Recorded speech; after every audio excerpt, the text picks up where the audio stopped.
सत्साई भगत जी, आप जी कह रहे हैं कि यदि संत रामपाल जी महाराज जी स्वयं ही कबीर परमात्मा थे या हैं, तो 1997 के सत्संग में या अन्य सत्संगों में उन्होंने ये बात क्यों कही कि मुझे कबीर परमात्मा दिन के 10 बजे मार्च 1997 में आके मिले, कुछ समय के लिए मुझे आके मिले, मुझे दर्शन दिए और कुछ दिशा निर्देश दिए और अंतर ध्यान हो गए। अगर गुरुजी स्वयं ही कबीर परमेश्वर थे या हैं, तो फिर उन्हें कौन सा भगवान मिल गया और दूसरा कौन सा कबीर परमेश्वर आके उनको दर्शन दे गया? ये बात आप कह रहे हैं कि मुझे समझ में नहीं आई। भगत जी, यही सब बातें समझाने के लिए परमात्मा ने बार बार ये प्रार्थना की है सत्संगों के माध्यम से कि भाई सत्संग सुनते समय परमात्मा से प्रार्थना करनी चाहिए, एकाग्रचित होकर सत्संग सुनना चाहिए और सत्संग सुनने के बाद में अपने गुरुदेव के द्वारा सत्संगों में जो वचन कहे गए हैं उनके ऊपर चिंतन करना चाहिए। जब तक हम सुने गए सत्संगों पे चिंतन नहीं करेंगे तब तक हम उस सत्संगों के मर्म को, उनके रहस्यों को, उन संकेतों को हम समझ नहीं पाएंगे। गुरुजी खुद परमेश्वर हैं, औरों का मुझे नहीं पता, लेकिन मैं अपनी बात कर रहा हूँ।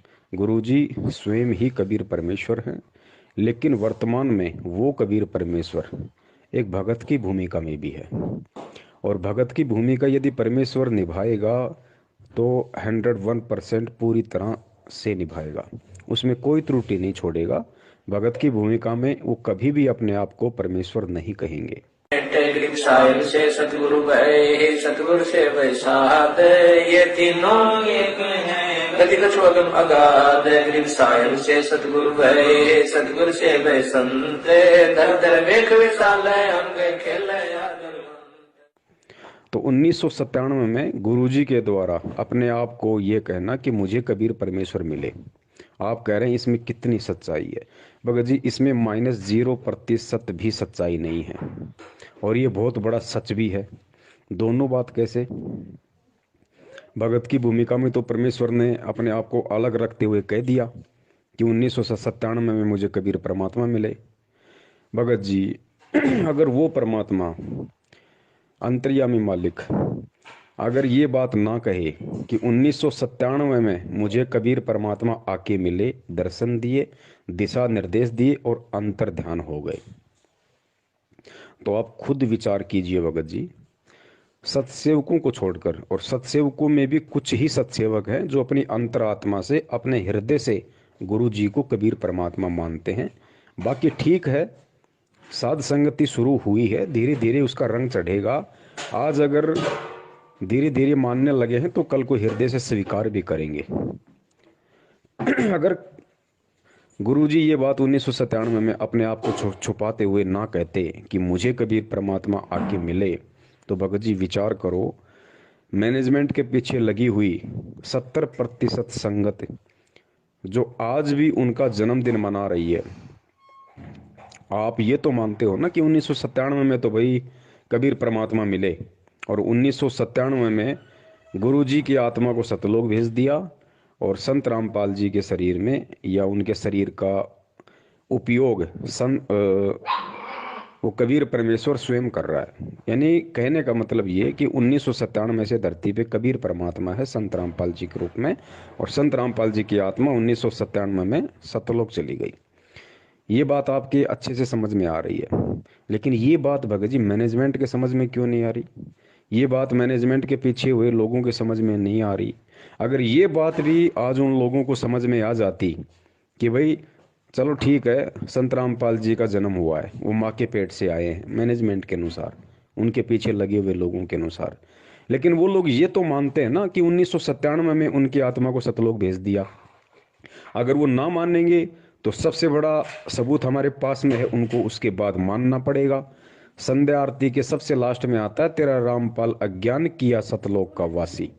एक और वाणी है परमात्मा की कि सतलोक में चल मेरी सुरता, यहाँ ना लावे देरी, सांच कहूँ ना झूठ रतीवर बात मान ले मेरी। अंतिम चौपाई में कहा गया है कि लोक अनामी जावेगी, वहाँ कोन्या मिले चौबारे, आत्मा और परमात्मा वहां कोन्या रहते न्यारे। और रामपाल प्रीतम प्यारे की आत्मा, ध्यान देना, रामपाल प्रीतम प्यारे की आत्मा वहां पूर्ण आनंद ले रही। कहां पे? अनामी लोक में।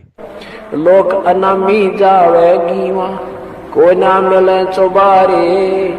आत्मा और परमात्मा वहाँ, कोई ना रहते न्यारे। लोक अनामी जावेगी वहाँ, कोई ना मिले चौबारे। आत्मा और परमात्मा वहाँ, नहीं रहते न्यारे। रामपाल प्रीतम प्यारे की आत्मा वह पूर्ण आनंद ले री। सच कहूं ना झूठ रती भर, बात मान ले में। तो मानना पड़ेगा इस वाणी के अनुसार, गुरु जी ने अपने मुख कमल से कही है। इस वाणी के अनुसार 100% उस व्यक्ति को मानना पड़ेगा जो संत रामपाल जी का भगत है, कि वास्तव में संत रामपाल जी महाराज जी 1997 में सतलोक गमन कर चुके हैं। फाइनल कि धरती पे संत रामपाल जी नहीं है, संत रामपाल जी के शरीर का उपयोग कबीर परमात्मा कर रहा है, जो अविनाशी है, अजन्मा है, स्वयंभू है, सतगुरु है, सारी सृष्टि का रचनहार है। तो 1997 से यदि खुद वो कबीर परमात्मा जो माँ के गर्भ से जन्म नहीं लेता, यदि वो धरती पे प्रकट है, तो भाई 8 सितंबर 2019 को फिर किसका जन्मदिन मनाया गया? इस बात का जवाब भगत जी किसी के पास नहीं है, और ये इतिहास बन चुका है। आने वाले समय की आत्माएं इन्हीं बातों को बार बार विचार करके, चिंतन करके और भक्ति पे दृढ़ हुआ करेंगी कि देखो, गुरुजी के 24 घंटे शरण में रहने वाले, गुरुजी के बेटा बेटी कहलाने वाले, परमात्मा के रिश्तेदार कहलाने वाले इतना बड़ा धोखा खा गए। रोज वाणी का उच्चारण करते थे, रोज संध्या आरती करते थे कि तेरा रामपाल अज्ञान किया सतलोक का वासी, फिर भी उन मूर्खों के समझ में नहीं आई, क्योंकि वो परमेश्वर की विशेष आत्माएं होंगी। वो आप और हमारी तरह इतना मूर्ख नहीं होंगी, इतनी नीच नहीं होंगी, जो 1000 बार समझाने पर भी उनके समझ में नहीं आएगी। वो मिनी सतलोक में बैठी हुई वो आत्माएं होंगी जो आज वहाँ बीज रूप में हैं, और कल को परमेश्वर उन्हें सबको नीचे लेके आएंगे। वो बिल्कुल परिपक्व आत्माएं हैं। तो उन आत्माओं को ये सब बातें समझने में बिल्कुल भी समय नहीं लगेगा, क्योंकि उनके संस्कार बहुत मजबूत होंगे। जिस प्रकार 650 साल पहले आप और हमें बिल्कुल समझ में नहीं आया जब परमात्मा हाथी पे बैठ के गंगा जल की बोतल मुंह के लगा के और अपनी बेटी के कंधे पे हाथ रख के सरेआम बाजार में जा रहे थे, उस समय हमें समझ में नहीं आया। लेकिन जैसे ही हमारे भक्ति संस्कार कुछ मजबूत हुए और आज हमें जब परमात्मा वो कहानी बताते हैं तो हम सिर पे थप्पे मारते हैं, हम कितने मूर्ख थे, हम कितने मंद बुद्धि थे। हमने इतना भी विचार नहीं किया कि वो परमात्मा, वो कबीर परमेश्वर जो इतना अच्छा ज्ञान देगा, लोगों की बुराइयां छुड़वाएगा, है, मुख से बेटी बेटी कहेगा, और उसी बेटी को फिर मतलब बुरी नज़र से देखेगा। जो दूसरों की शराब छुड़वा रहा है, क्या वही परमात्मा खुद शराब पिएगा? भगत जी हमें उस समय समझ में नहीं आ रही थी, लेकिन आज समझ में आ रही है। क्यों? क्योंकि आज हमारे भक्ति संस्कार मजबूत हो चुके हैं। बीच में भी हो सकता है हमें परमात्मा ने अपनी शरण में लिया हो, ज्ञान दिया हो, भक्ति करवाई हो बीच बीच में, तो वो संस्कार हमारे बने, और संस्कार बने तो आज हम 650 साल से ज़्यादा इस भगवान और भक्ति को समझने के लायक हुए। ठीक इसी प्रकार जो गलतियां वर्तमान में मैनेजमेंट कर रहा है, उसके पीछे लगी संगत कर रही है। इन गलतियों का जिक्र आने वाले समय की आत्माएं किया करेंगी, जिस समय आप और हम शायद नहीं होंगे। अगर परमेश्वर ने दया करी, मर्यादा में रहे, तो हम सतलोक में होंगे। तो 1997 में खुद यदि कबीर परमात्मा धरती पे है, तो फिर आज मैनेजमेंट ने किसका जन्मदिन मना दिया? क्या उन्होंने परमात्मा को मानो साबित नहीं कर दिया?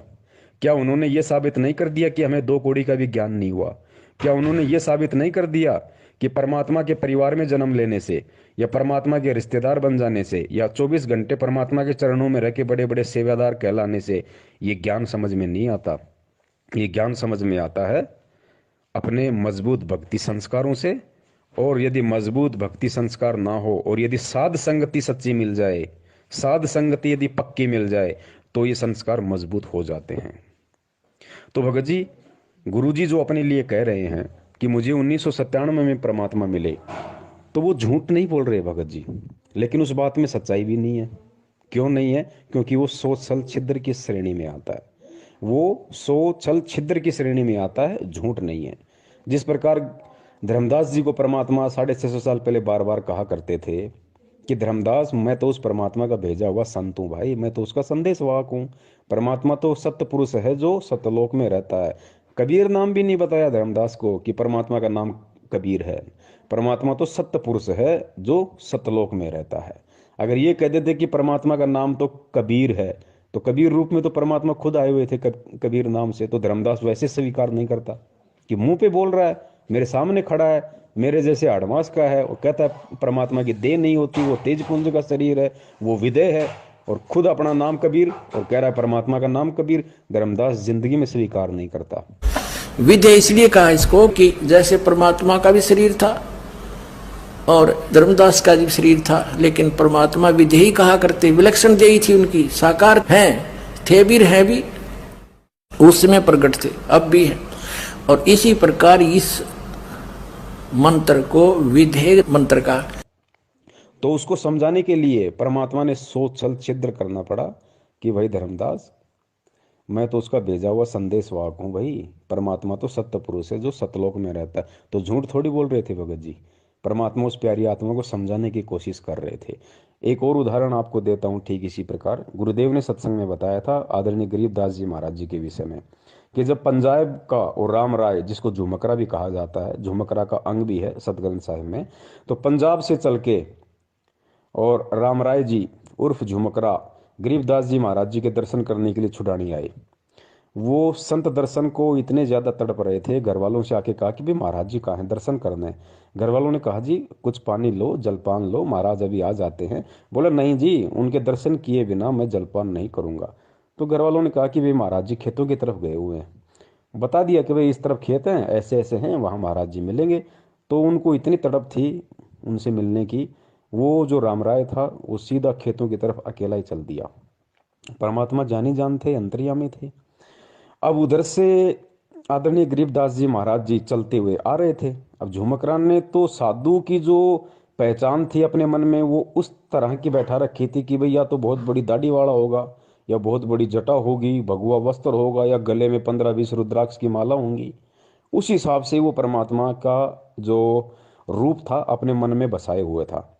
तो परमेश्वर अंतर्यामी थे, उनको पता था कि ये मुझसे पूछेगा, और पूछते अगर मैंने कह दिया भाई मैं ही गरीबदास हूँ, तो भाई मैं तो बिल्कुल सीधा साधा, जैसे जाट हरियाणा में रहता है उस हिसाब से भाई धोती कुर्ता था बिल्कुल, ना कोई दाढ़ी, ना कोई किसी प्रकार की मूछ, ना कोई और कोई फालतू की कोई माला जनेऊ। तो ये आत्मा तुरंत यहाँ से वापस पंजाब के लिए निकल लेगी, इस आत्मा का मतलब आना व्यर्थ हो जाएगा।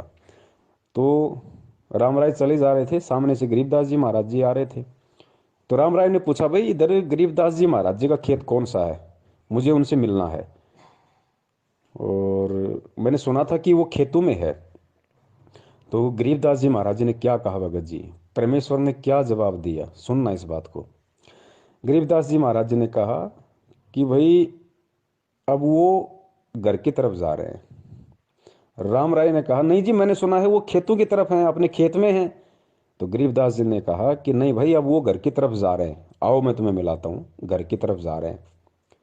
भगत जी वहाँ कितना बड़ा संकेत दिया था परमात्मा ने, गरीबदास जी ने, कि भाई अब वो घर की तरफ जा रहे हैं। तो कौन जा रहा था घर की तरफ? खुद गरीबदास जी महाराज जी ने अपने विषय में कहा कि भाई मैं ही गरीबदास जी महाराज हूँ और अब मैं घर की तरफ जा रहा हूँ। लेकिन उन्होंने संकेत में कही ये बात कि भाई वो पहले खेतों में थे, अब वो घर की तरफ जा रहे हैं। साधु दर्शन राम का, ईश्वरीय दर्शन होता है। संत इतना उतावला हो कहता है कि मुझे रास्ता बताइए, मैं खेत में मिल लूंगा भगवान से। तो उन्होंने कहा कि नहीं, आप यहीं रुकिए, अगर नहीं मुझे रास्ता बताइए।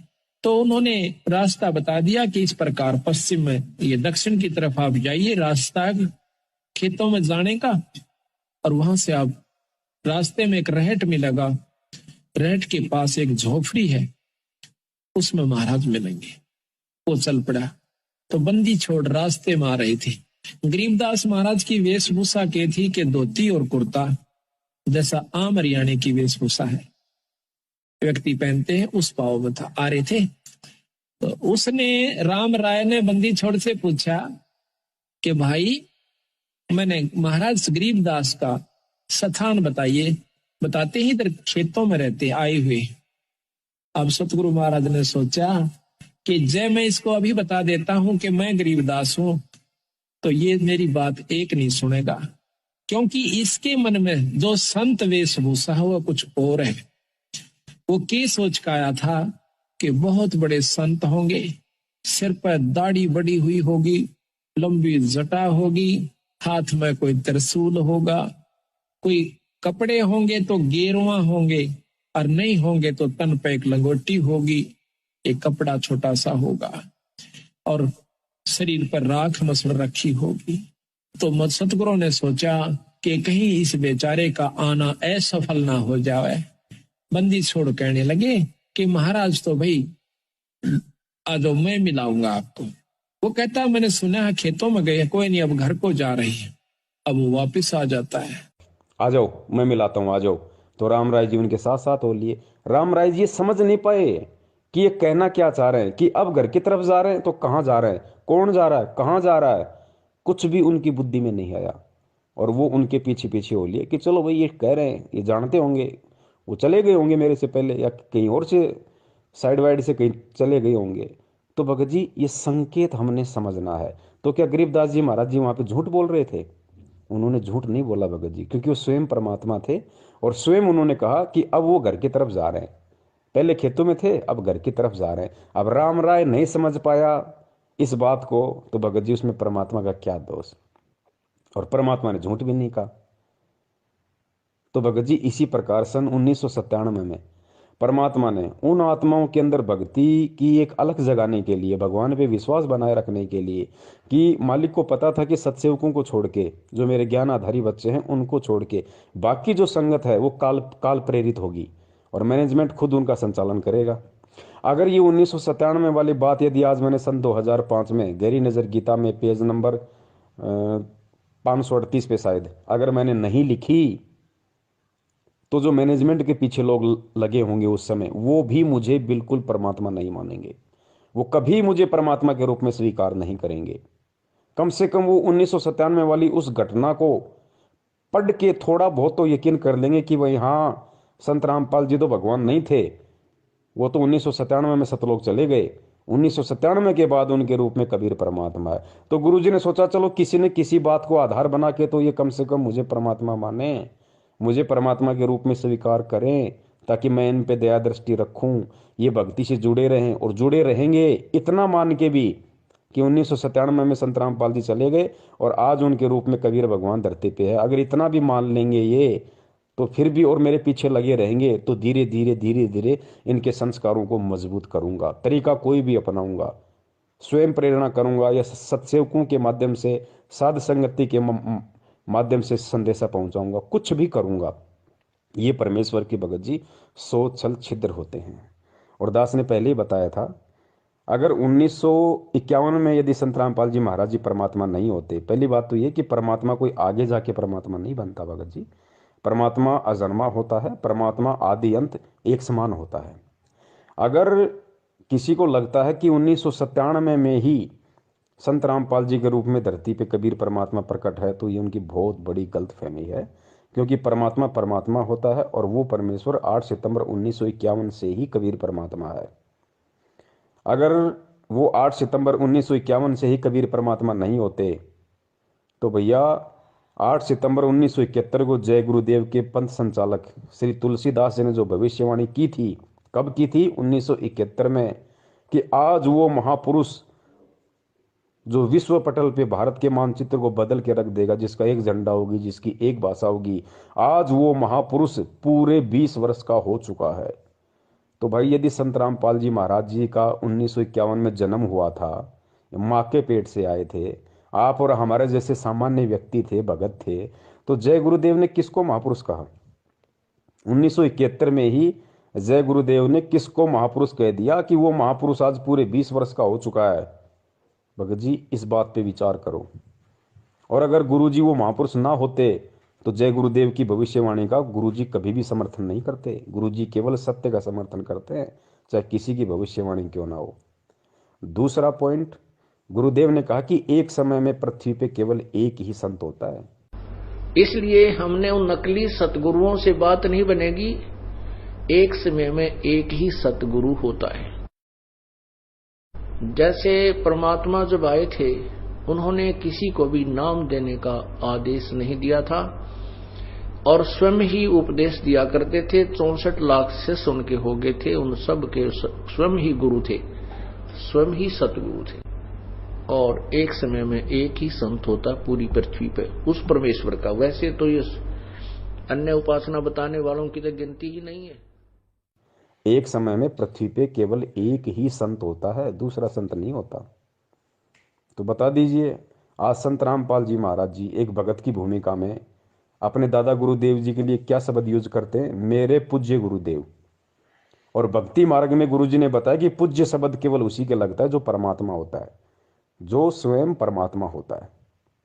लेकिन दादा गुरुदेव स्वामी रामदेवानंद जी महाराज जी कोई परमात्मा नहीं थे, ना ही वो सतगुरु थे। वो सतगुरु भी नहीं थे भगत जी, और ना ही वो परमात्मा थे। वो केवल एक भगत थे, इससे ज्यादा कुछ नहीं थे। अगर वो सतगुरु थे, या फिर जैसे गुरुजी ने भगत की भूमिका में उनके नाम से पहले लगाया मेरे परम पूज्य गुरुदेव, मेरे पूज्य गुरुदेव, मेरे सतगुरुदेव, तो ये जो सतगुरु शब्द है, ये पूज्य शब्द है, ये केवल परमेश्वर के लिए, बंदी छोड़ के लिए, परमात्मा के लिए है, ध्यान रखना। तो भगत जी अगर वो पूज्य होते वास्तव में, अगर वो परमेश्वर होते दादा गुरुदेव, यदि दादा गुरुदेव वास्तव में सतगुरु होते, तो भगत जी 1994 में संत रामपाल जी महाराज जी सतगुरु नहीं बन सकते थे। सांसारिक दृष्टि में नाम दान देने के लायक नहीं बन सकते थे, क्योंकि पृथ्वी पे एक समय में 2 सतगुरु नहीं हो सकते भाई। पृथ्वी में एक समय में एक ही सतगुरु होता है, ध्यान रखना। तीसरा पॉइंट बहुत अहम है और इसको हमने भगत जी समझना पड़ेगा। बगैर समझे हम इसकी गहराई में नहीं जा पाएंगे। ये जो सतनाम का जो मंत्र है 2 अक्षर का, जो शायद आपको मिला या नहीं मिला मुझे नहीं पता, लेकिन सबको पता है कि सतनाम में 2 मंत्र कौन से हैं। ये 2 मंत्र देने का अधिकारी इस पूरी सृष्टि में सतनाम मंत्र देने का अधिकारी गुरु बनकर, सतगुरु बनकर यदि कोई दे सकता है तो केवल बंदी छोड़ कबीर साहब दे सकता है। और कोई भी व्यक्ति सतनाम का मंत्र किसी को नहीं दे सकता, और ना ही ये प्रथम नाम जो है, 5 नाम, ये कोई दे सकता भगत जी, कोई नहीं दे सकता। ये केवल परमेश्वर कबीर साहिब ही दे सकते हैं, इनके अलावा कोई नहीं देगा। कबीर जी ने ये नाम 650 साल पहले दिए। उसके बाद बता दो भगत जी किस महापुरुष ने ये सतनाम को दान किया? किसी ने दान नहीं किया, आज तक का रिकॉर्ड है, क्योंकि उनके अलावा कोई दूसरा कर ही नहीं सकता।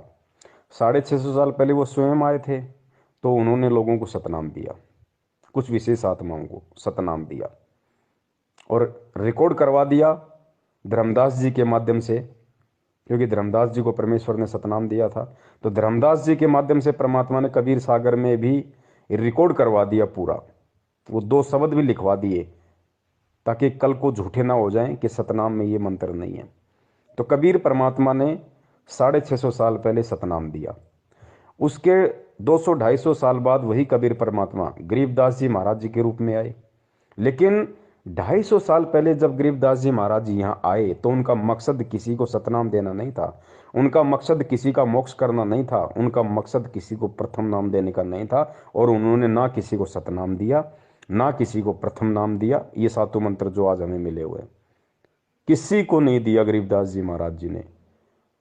जितने भी उनके शिष्य बने, जितने भी उनके भगत बने, सबको उन्होंने भिन्न भिन्न नाम दिए। इस ग्रंथों में लिखा क्या है और हम करवा और कर क्या रहे हैं? हम दोषी हो रहे हैं उस परम पिता परमात्मा कबीर साहब के, और साथ में उस गरीबदास परमेश्वर तुल अंशात्मा के, जो हमें क्या बताने आए थे और हमने अब क्या शुरू कर दिया। वहां मैं क्या देखा कि श्री ब्रह्मानंद जी ने सामने तो भूरी वालों की और गरीबदास जी की मूर्ति बना रखी है, और कति अपने जहां उनका रहने का स्थान था उसके सामने शिव जी का मंदिर और मूर्ति, शिवलिंग। क्या बात की। और सुबह उठे, हम रात को वहां रुके थे, मेरे पास फिल्म बनी हुई है। सुबह उठ करके सबसे पहले शिवलिंग पर जल चढ़ाया, और मेरे साथ जो भक्तात्मा सैकड़ों की संख्या में दर्शनार्थ गए थे वो आश्रमों को देखने के लिए, मुझे कहने लगे, गुरुदेव ये क्या चक्र है, आप तो कह रहे थे ये बड़े महापुरुष हैं और ये पूज रहे शिवलिंग ने, अब क्या जवाब देंगे दास उनको। अब यहां फंस गए हम।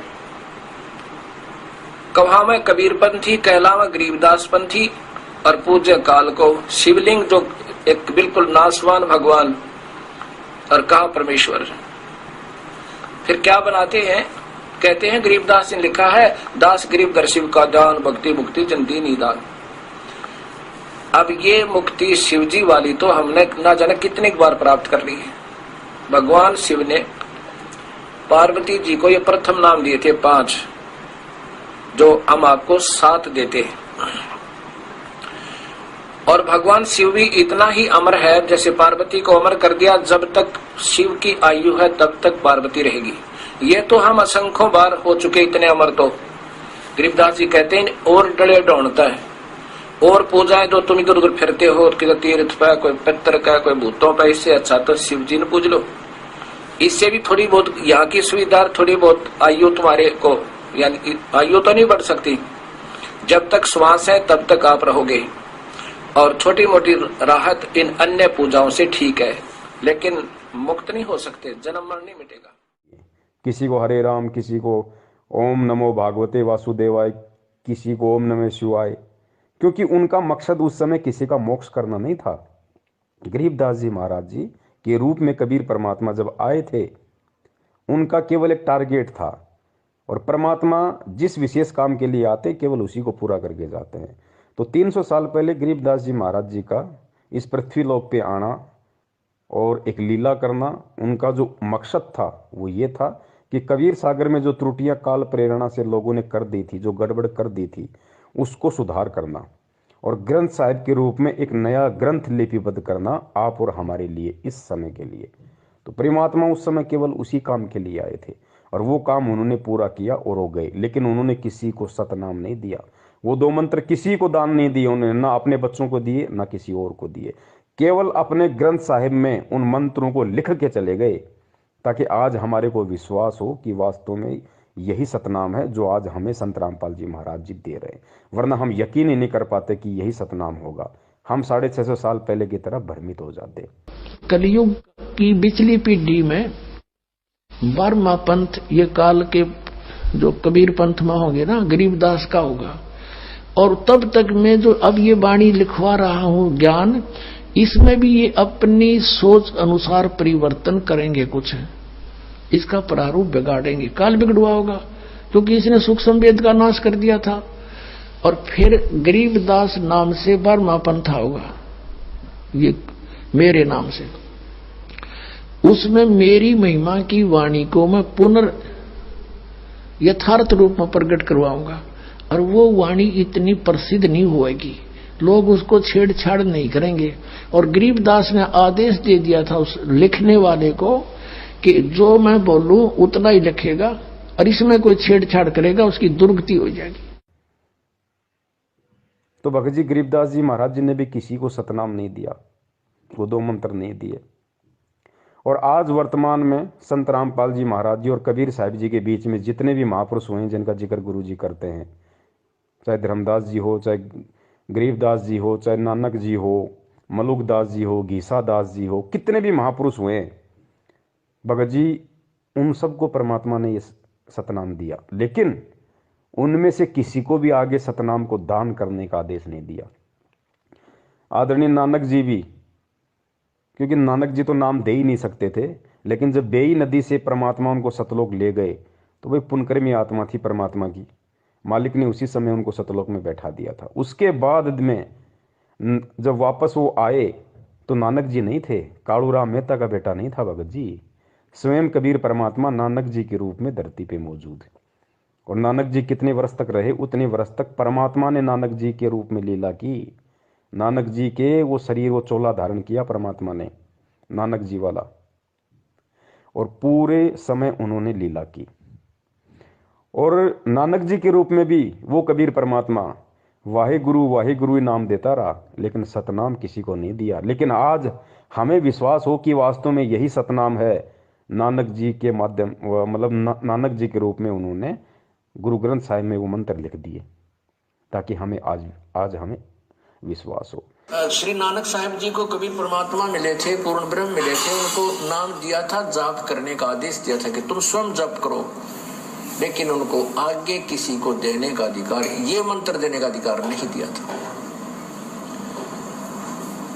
हाँ, क्योंकि जैसे उन्होंने कहा वाहे गुरु जपो, वाहे गुरु हे भगवान हे परमात्मा, इससे क्या रहा कि आत्मा में भगवान की चाह बनी रही।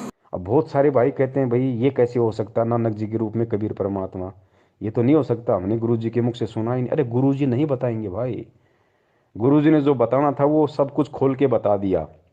अब गुरु जी के सत्संगों का निष्कर्ष आपने निकालना पड़ेगा।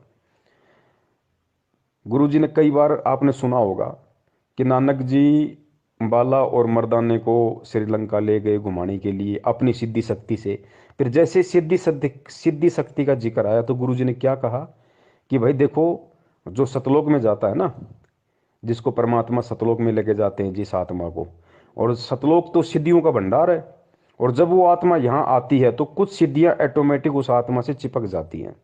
तो उन्हीं सिद्धियों के कारण नानक जी ने उनको अंतर ध्यान किया, इतनी लीलाएं की अपने सारे जीवन में, क्योंकि वो सिद्धियां उनके चिपक के आ गई थी।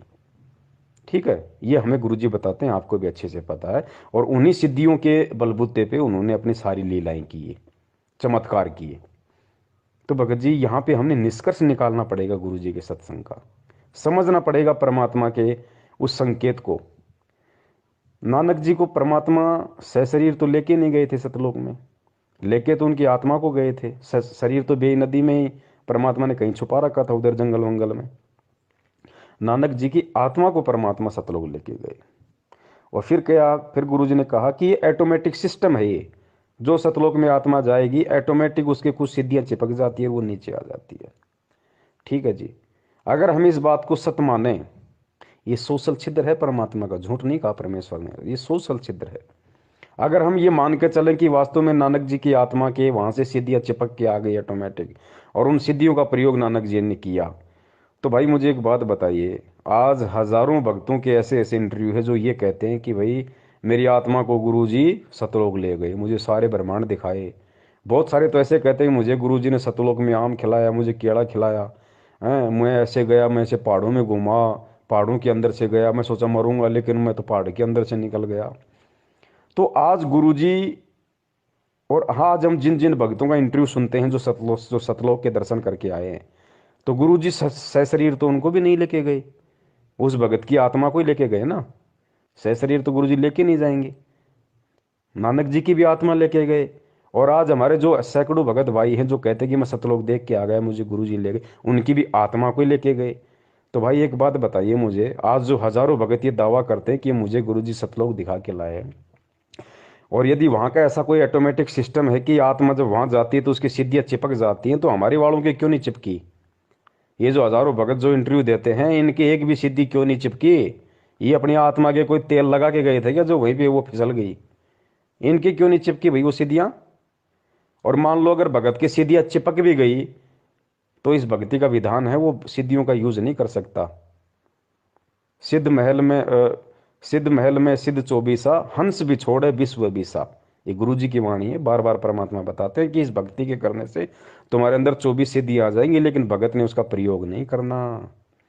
सिद्ध महल में सिद्ध चौबीसा, हंस भी छोड़े विश्व बीसा। जो हंस होगा, भगत होगा, वो 24 की 24 को भी छोड़ देगा, फैल कर देगा साइड में, नहीं सिद्धियाँ नहीं मुझे यूज करनी। तो भगत जी हमने यहाँ समझना पड़ेगा, अगर नानक जी की आत्मा की सिद्धि चिपक के आ गई थी तो आज हमारे वालों के चिपक के क्यों नहीं आ रही? तो इससे जाहिर है कि कबीर परमात्मा स्वयं नानक जी के रूप में थे। और आत्मा अगर इतने चमत्कार करेगी तो परमात्मा आज हमारे को ये नियम नहीं बता सकते कि बच्चों तुमने सिद्धि का प्रयोग नहीं करना, वरना उंगली उठ जाएगी भक्ति में कि फिर नानक जी ने क्यों किए। नानक जी भी तो भगत थे, कोई भगवान थोड़ी थे। फिर नानक जी भी तो यही भक्ति कर रहे थे, यही मंत्र जाप कर रहे थे, यही भगवान मिला था, फिर नानक जी ने सिद्धियों का प्रयोग क्यों किया? भगत जी आज बहुत बड़ा सवाल खड़ा हो जाता भगत समाज के सामने, गुरु जी दोगले साबित हो जाते। लेकिन भाई वो स्वयं कबीर परमात्मा नानक जी के रूप में सारा खेल खेल रहे थे। इस बात को जगत थोड़ी समझेगा, इस बात को हम भक्तों ने समझना पड़ेगा, क्योंकि आज परमात्मा हमें यही सब कुछ समझाने के लिए आए। तो भगत जी इसलिए दास निवेदन करता है। जिस प्रकार अब बताओ उस समय 500 साल पहले जब परमात्मा के समकालीन थे नानक जी, उस समय किसने यकीन किया कि नानक जी बताओ स्वयं वो परमात्मा है? किसी ने यकीन नहीं किया भगत जी, क्योंकि वो उसी तरीके से अपना खेल खेल रहे थे, उसी तरीके से अपनी लीला कर रहे थे परमात्मा। क्योंकि कुछ सिद्धियां नानक जी के अंदर पहले से भी थी, कुछ पूर्व भक्ति की उसके ऐसे संस्कार थे जिस वजह से वो बेई नदी में वो उन्होंने डुबकी मारी, क्योंकि वो मछली बन जाना जानते थे, वो मछली बनना जानते थे।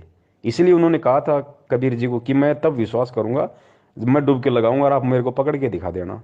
तो नानक जी में परमात्मा के मिलने से पहले भी सिद्धियां थी, लेकिन परमात्मा से मिलने के बाद, परमात्मा से दीक्षा लेने के बाद, चाहे सिद्धियां हो या ना हो, भगत सिद्धियों का प्रयोग नहीं कर सकता। तो नानक जी को परमेश्वर ने सतलोक भेज दिया था, उसके बाद खुद उनके शरीर में थे भगत जी।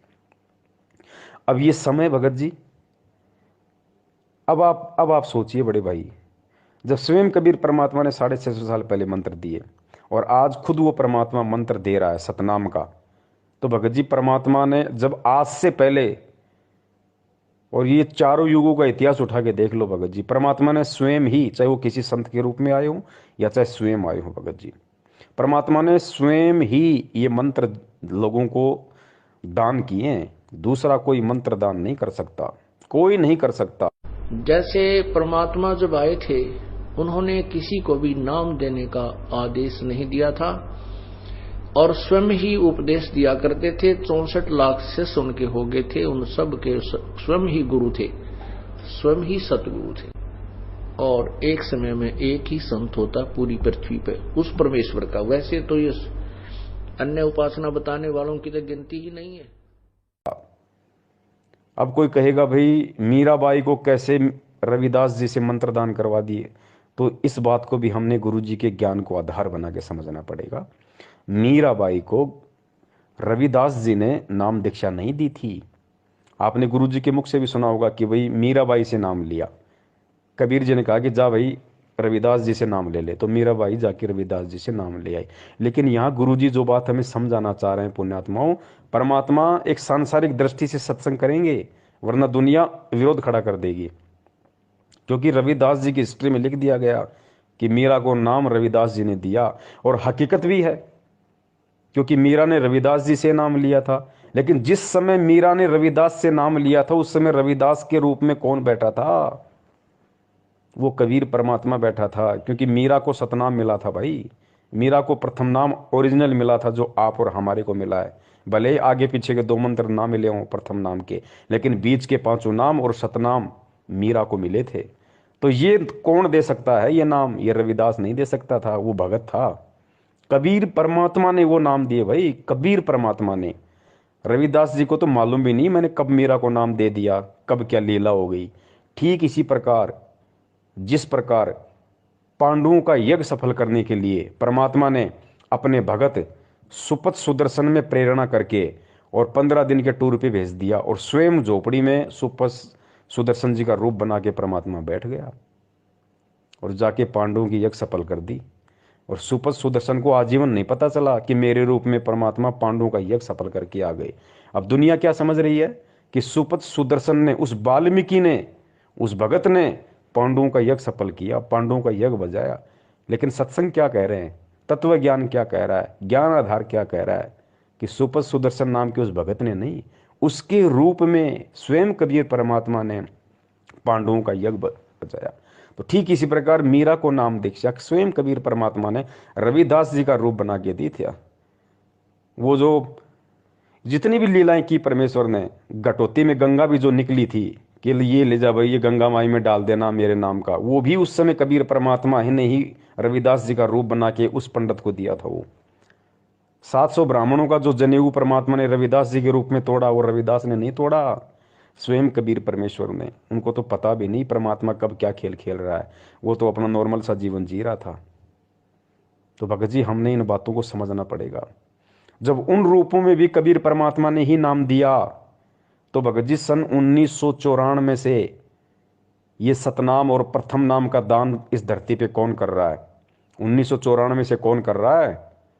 अगर आपको लगता है कि 1997 में संत रामपाल जी सतलोक चले गए और 1997 से कबीर परमात्मा धरती पे है, तो फिर 1994 में भगत जी सतनाम किसने दिया लोगों को? प्रथम नाम किसने दिया लोगों को, जो नाम कबीर जी के अलावा कोई दे ही नहीं सकता?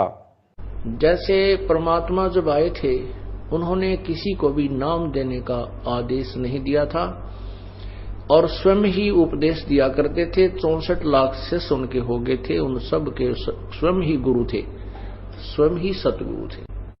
भगत जी इन सब बातें ये सांकेतिक हैं।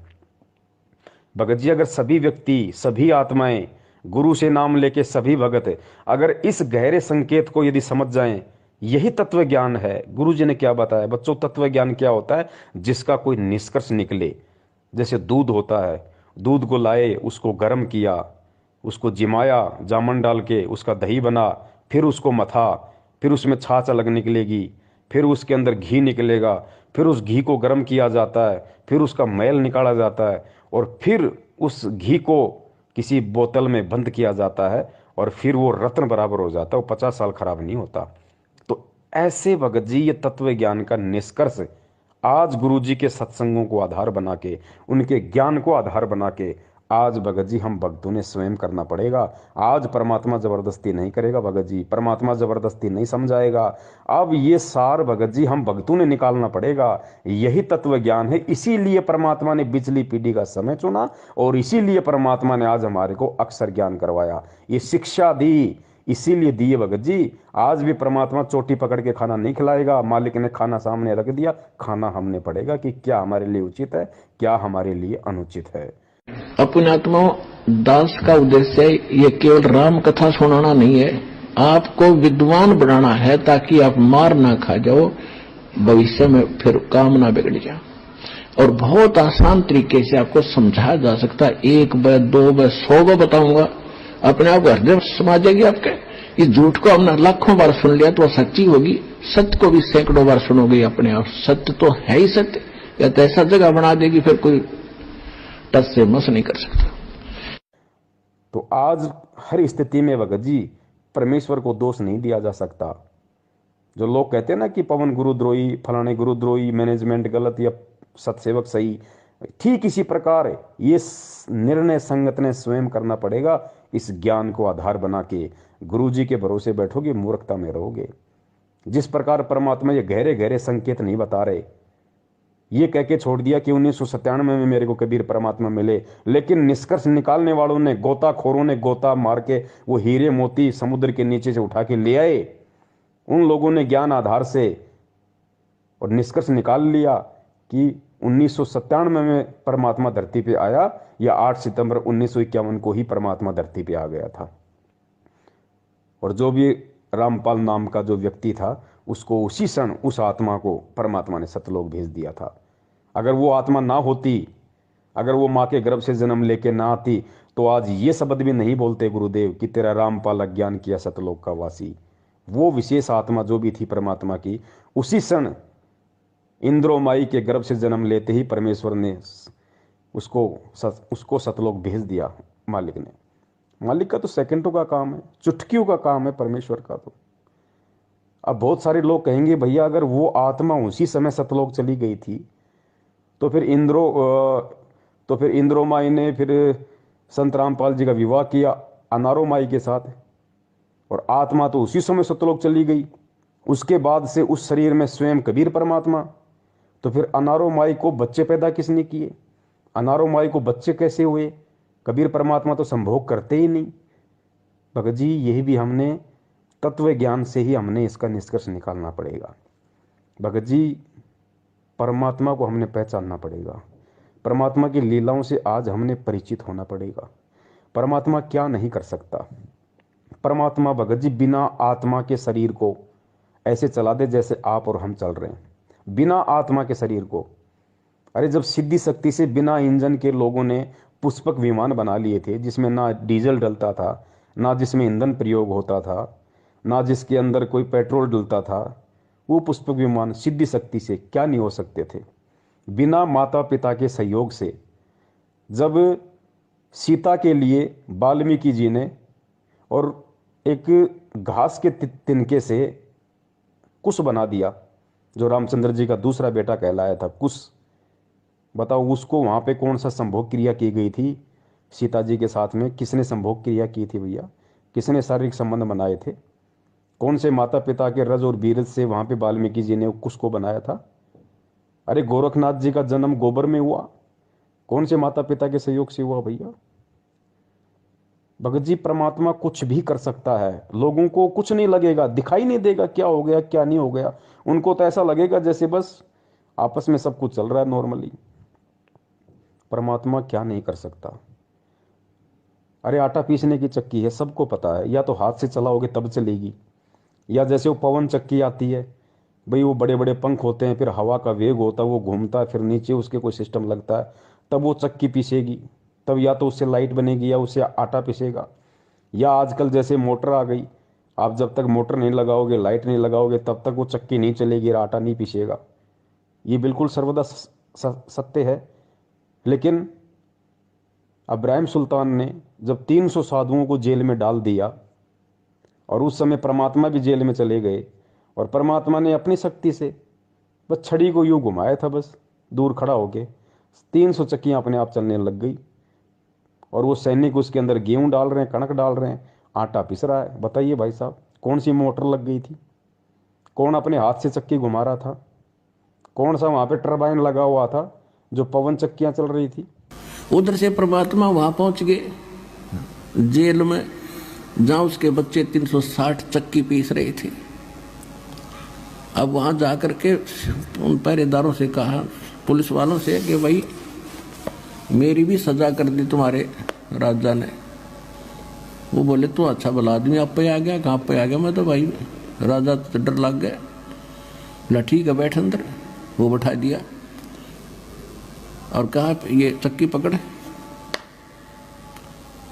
तो परमात्मा खड़े हो गए, कहने लगे भाई देखो, एक काम करेंगे हम, चाहे तो चक्की चलवा लो और चाहे इसमें तुम कणक डालो, एक काम तुम करोगे, काम करेंगे। और सबको कह दिया बंद कर दो भाई। अब सैनिकों ने सोची अच्छा क्रांतिकारी आया, इसने सटराई करवा दी। कहने लगे बात उन्हें सोची, पुलिस वाला ने सोची कि लाइन नसीब दे कराएंगे आज, पहले 2 घंटे 4 घंटे चक्की चलवाते थे, सारा दिन चलवाएंगे। कहा कि हम कनक डालेंगे और तुम चक्की चलाओ। परमात्मा बोले ठीक है, पोजीशन पकड़ो, आप आओ सारे तैयार हो जाओ, कणक ले ले गए। अच्छा हो गए तैयार। परमात्मा एक सोटी ले रहे थे, डंडी सी, अपनी चक्की के उस डंडे का लगा दी, चल बच्चा पीस देन काटा। तो वो सारी चक्की 360 की 360 कखा उठा दिया, जैसे बिजली वाली चाल लग रहे हैं। अब उन सभी से कहा कि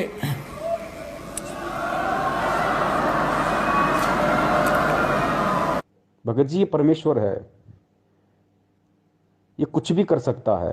असंभव शब्द इसकी डिक्शनरी में नहीं है।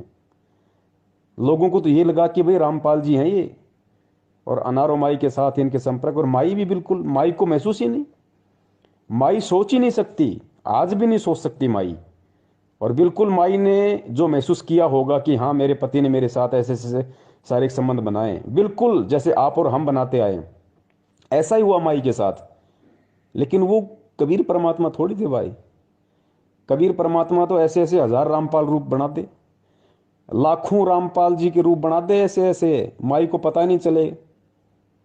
एक माई के साथ है सदा से, एक अपना सारा खेल खेल रहा है, लोगों को केवल एक ही दिखाई देता है। जिस प्रकार सिकंदर लोदी के दरबार में जब परमात्मा को खूनी हाथी के सामने डाला गया, तो परमात्मा ने सिंह रूप धारण कर लिया। तो पुण्यात्मा, उस समय पूरी दुनिया को तो वो कबीर दिखाई दे रहा है, और सिकंदर लोदी को वो सिंह रूप दिखाई दे रहा है। ओ सॉरी, उसको हाथी को और पीलवान को, हाथी को और पीलवान को तो परमात्मा सिंह रूप में दिखाई दे रहे हैं, शेर रूप में दिखाई दे रहे हैं। और पूरी दुनिया को और सिकंदर लोदी को परमात्मा कौन से रूप में दिखाई दे रहे हैं? कबीर रूप में। तो यही अनारो माई के साथ हुआ। एक रामपाल रूप तो बिल्कुल जैसे अनारो माई के साथ में, तो जरूरी थोड़ी है कि कबीर परमात्मा की कोई आत्मा थी उस शरीर में जो अनारो माई के साथ में रहे। पुण्यात्माओं, इन चीजों को हमने समझना पड़ेगा। परमात्मा एक ही समय में लाखों लीलाएं कर सकता है, लाखों खेल खेल सकता है। परमात्मा एक ही समय में आपके बाप की भूमिका भी कर देगा, आपकी बहन की भूमिका भी कर देगा, आपके बेटे की भूमिका भी कर देगा, और स्वयं आपकी भूमिका भी कर देगा। अब बताओ कौन पहचान ले उस परमात्मा को? सिकंदर लोदी को परमात्मा ने विराट रूप दिखाया दिल्ली के दरबार में, ऊपर तक देखा परमात्मा को और छोड़ नहीं, पैरों में गिर गया, गिड़गिड़ाने लगा, और दुनिया को वही 5-6 फुट का वो कबीर दिखाई दे रहा है। तो पुण्यात्मा, ये कबीर परमेश्वर है धरती पे, और ये भक्ति विश्वास की है। गुरुजी हर चीज को खोल के नहीं बताएंगे। अगर आज भी हर चीज को खोल के बताएंगे तो फिर हमारी बुद्धि कहाँ गई? फिर ये शिक्षा देने का क्या फायदा? ये 650 साल से परमात्मा डंडे मार मार के ज्ञान वाले आज फिर हमें यहाँ क्यों लेके आए? आज भी अगर हम लातों के भूत बनेंगे फिर इस शिक्षा का क्या फायदा? उन युगों युगों के भक्ति संस्कारों का क्या फायदा फिर? तो पुण्यात्माओं, इसीलिए परमात्मा ने सत्सेवकों को निमित्त बना के ये लाइव साध संगति, लाइव संघ का समाधान का सिस्टम संगत में चलवाया है। और यकीन मानना, इसमें कोई पवन दास का श्रेय नहीं है, कोई पवन दास का योगदान नहीं है, पवन दास का -0% भी इसमें कोई रोल नहीं है। सिर्फ दास एक लाउड स्पीकर है, सारी प्रेरणा उस परमात्मा की है टोटली। वो क्या बुलवाएंगे क्या नहीं बुलवाएंगे, मैं क्या सोच के बैठता हूँ कि आज मैं क्या बोलूँगा, लेकिन मैं भूल जाता हूँ कि मैंने क्या कुछ सोचा भी था क्या, और परमात्मा क्या से क्या मैटर शुरू करवा देते हैं। लाइव संघ का समाधान फेसबुक पे 5-5 घंटे, 4-4 घंटे।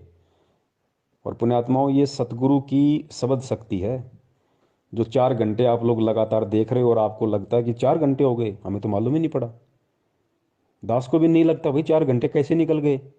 और 4 घंटे पुण्यात्माओं, आप गुरु जी के सत्संग सुन के देख लो, खुद उस कबीर परमात्मा के गुरु जी के मुख कमल से 4 घंटे मोबाइल पे आप सत्संग सुनो, आप 1 घंटे में 3 बार तो बाथरूम करने चले जाओगे। और आज उसी कबीर परमात्मा ने अपने बच्चे के शब्द में इतनी शक्ति दे दी कि 4-4 घंटे उसी परमात्मा के ज्ञान को आधार बना के फेसबुक पे लाइव चल रहा है और कोई बाथरूम करने भी नहीं जाता। तो पुण्यात्मा, ये क्या है? ये विचार करो, खुद आपकी आंखों के सामने है, और कोई मेरे बाप का ज्ञान नहीं, कोई मेरे दादा का ज्ञान नहीं, कोई किसी दूसरे संत का ज्ञान नहीं, खुद गुरु जी के सत्संग, गुरु जी के सत्संगों को आधार, और 4-4 घंटे हम सभी भाई बहन बैठे रहते हैं, कोई बाथरूम भी नहीं जाता, और ये लगता है कि 4 घंटे हो गए, हमें मालूम ही नहीं पड़ा। तो ये खेल परमात्मा खेलता है समझाने के लिए, क्योंकि हम उस आए हुए परमात्मा को इतना महत्व नहीं दे पाते, लेकिन उसी परमात्मा के द्वारा कही गई बातों को यदि कोई तीसरा व्यक्ति बोल दे तो उस बात को लोग ज्यादा महत्व दे देते हैं। लेकिन परमात्मा चाहता है कि चाहिए कुछ भी महत्व दें, कुछ भी करें, ये मेरे ज्ञान पे टिके रहें, ये सच्चाई से जुड़े रहें, भगवान और भक्ति पे इनका विश्वास बना रहे। पुण्यात्माओं, वरना ऐसी स्थिति में तो कोई भी कब का गुरु बन के बैठ जाता, लेकिन अब ऐसा संभव नहीं है। परमेश्वर ने अपनी आत्माओं के हृदय में तत्व ज्ञान रूपी बीज डाल रखा है।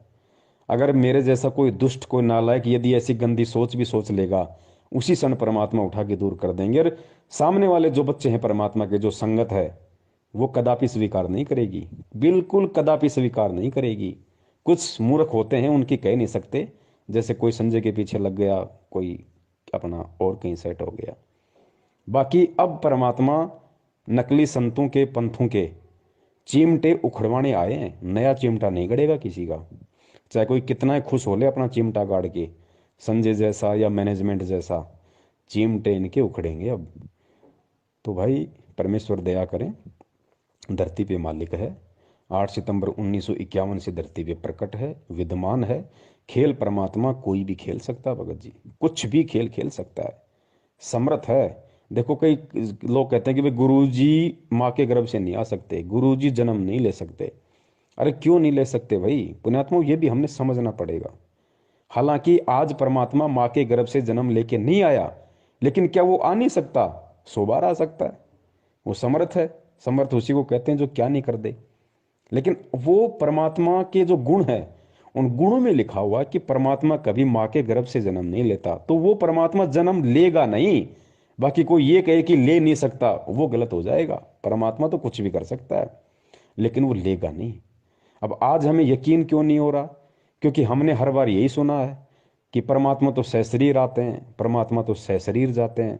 650 साल पहले परमात्मा सशरीर आए थे। अरे भाई, 650 साल पहले जब सशरीर आए थे, उस समय किसने किसने विश्वास किया था? एक ने भी विश्वास किया हो तो बता दो। रामानंद जी को भी विश्वास नहीं हुआ, जिनको गुरुदेव ने, कबीर परमेश्वर ने अपना मुंह बोला गुरु बना रखा था। अगर उनको ये विश्वास हो जाता कि परमात्मा माँ के गर्भ से नहीं आया और परमात्मा प्रकट हुआ है पुण्यात्माओं, वो उसी समय पार हो जाता, आज तक धक्के नहीं खाता। लेकिन विश्वास नहीं हुआ और 64 लाख में उसकी गिनती आती है, फेल हो गया। थोड़ा बहुत ज्ञान सर्वानंद ने स्वीकार किया था, वो भी गुरुजी कहते हैं फेल हो गया। अंत में वो भी ढीले और छोड़ गए परमात्मा को, वो भी फेल हो गए दोनों। अब उस समय परमात्मा सशरीर आए थे तो भाई वो एक अलग मैटर था। क्या मैटर था?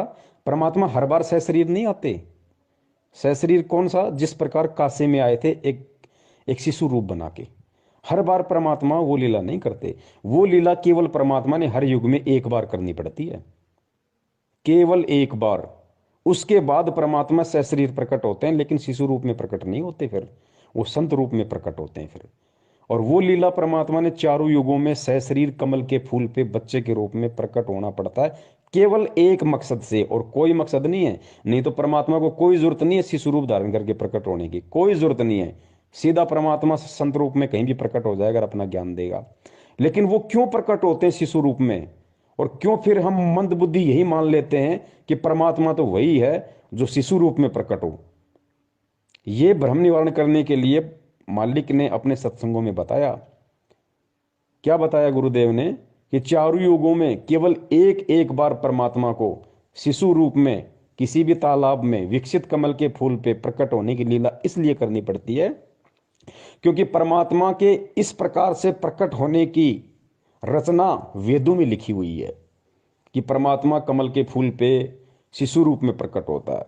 अगर परमात्मा वेदों में लिखी गई उस बात अनुसार यदि एक युग में एक बार ऐसी प्रकट होने की लीला ना करे तो खुद उस परमात्मा के वेद झूठे साबित हो जाते हैं।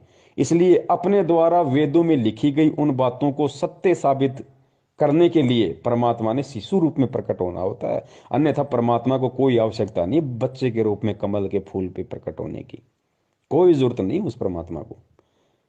तो पुण्यात्माओं, हमने हमारे मन में वहम को निकाल देना है कि असल में कबीर परमात्मा तो वही होता है जो शिशु रूप में प्रकट होता है, जो सशरीर ऊपर से आता हुआ किसी को दिखाई दे, वही भगवान होता, नहीं तो और भगवान हो ही नहीं सकता। तो इसका भ्रम निवारण गुरुजी ने इसलिए किया कि वो खाली वेदों में लिखी हुई उस बात को सत्य साबित करने के लिए परमात्मा ने ऐसा करना पड़ता है, और कोई रीजन नहीं है। बाकी तो परमात्मा जब चाहे जैसे चाहे कहीं भी प्रकट हो जाता है। जैसे 8 सितंबर 1951 को इस तरीके से आज प्रकट हुए, और ठीक इसी तरीके से आज से 250-350 साल पहले गरीबदास जी महाराज जी के रूप में प्रकट हुए। गरीबदास जी महाराज जी तो इसी तरीके से जाट परिवार में आए थे। लोगों को तो ये लग रहा था ना कि रानी माँ के पेट से आए हैं, रानी माँ के पेट से आए हैं। बलराम जी उनके पिताजी हैं, गांव उनका छुडानी है। किसने भगवान माना? लेकिन कैसी कैसी लीलाएं की परमात्मा ने। और जब शरीर छोड़ा तो कैसे छोड़ा परमेश्वर ने? अस्थियां नहीं मिली उनकी। बाद में रोए गांव वाले, परिवार वाले, ओहो ये तो भगवान थे, इनका तो तेज पुंज का शरीर था, इनका तो शब्द स्वरूपी था। उनकी अस्थियां नहीं मिली, और परमेश्वर वहां से और फिर सहारनपुर में जाके प्रकट हो गए उसी रूप में जिस शरीर को लोगों ने 5 तत्वों का मान के उसको जला दिया था, अग्नि को सवा कर दिया था, जिसका नामो निशान मिटा दिया था। उसी शरीर में, उसी उम्र में, जिस उम्र में परमात्मा ने छुड़ाने में अपना शरीर छोड़ा था, उसी उम्र में, उसी रूप में परमात्मा सहारनपुर में प्रकट हो गए। और 35 साल तक चिड़ी के बाप को हवा नहीं लगी कि गरीबदास जी महाराज जी वहां हैं। और जैसे 35 साल बाद उन्होंने सहारनपुर में वो शरीर छोड़ा, उसके बाद जब वो सहारनपुर वाले वहां गए कि भाई उनको बता तो दे महाराज जी ने शरीर छोड़ दिया, भाई अंतिम संस्कार यहाँ करें या वहां लाएं छुड़ानी में। तो गुरु जी बोले, वो जब वहां गए तो लोगों ने कहा भाई तुम क्या बात कर रहे हो, महाराज जी तो 35 साल पहले शरीर छोड़ गए, ये देखो इनका ये बना हुआ है, इनका ये स्थान बना हुआ। तब लोगों की आंखें खुली, भाई ये तो परमात्मा था, भाई ये तो कुछ भी लीला कर सकता है। तो पुण्यात्माओं, धोखा मत खाओ। वही कबीर परमात्मा या वही गरीबदास जी महाराज आज हमारी आंखों के सामने हमारा गुरु बन के बैठा हुआ है। हम ही दिल दरिया हैं बाई, हम ही बिंदु सिंध गर्क छाई, हम ही लहर तरंग उठावे, हम प्रगट हम ही छिप जावे, हम ही गुप्त गुज गंभीरा, हम ही अवगत हमें कबीरा। अब बंदी छोड़ा अपना भी भेद दें गरीबदास जी कि मैं कबीर हूं और भाई मैं ही पूर्ण ब्रह्म परमात्मा हूं। या गरीबदास जी भी यही प्रमाण यानी गुप्त रूप में कभी कहीं कहीं अपना प्रमाण दे जाते हैं।